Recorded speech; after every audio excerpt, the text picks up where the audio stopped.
been raining all day, but that evening, it had gotten worse. I'm gonna do it, I said aloud, although no one was in the room to hear me. Maybe I was trying to convince myself.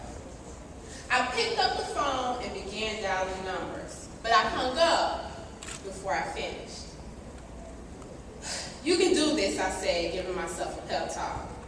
At the moment, I needed it. Although deep inside, I knew there was nothing that would stop me from making that phone call. I knew the first and the last name. I knew the location was Atlanta.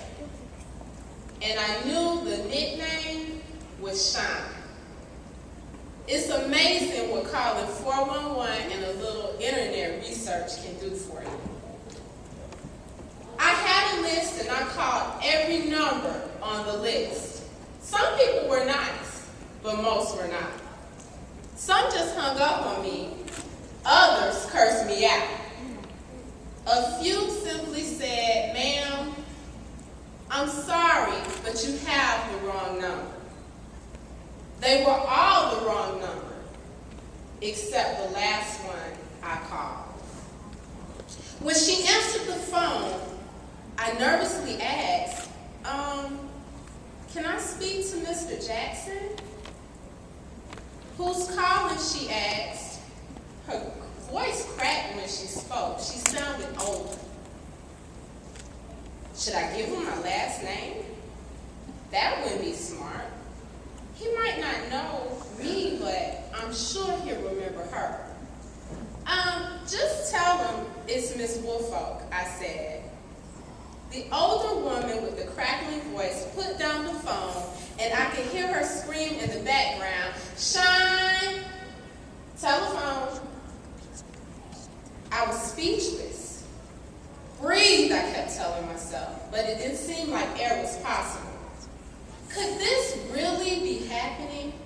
After 26 years, was I finally going to speak to the man responsible for my existence? "Hello," he said. He sounded tired, a lot like the woman, but in a man's voice. "Is this Mr. Jackson?" I asked. "Yes." "Who is this?" he replied. I ignored his question. "Do you go by the nickname Shine?" I asked. "Yes." "Who is this?" he answered with a bit of impatience. Again, I ignored his question. "Do you know Shakita Wolfolk?" I asked. Finally, there was a pause.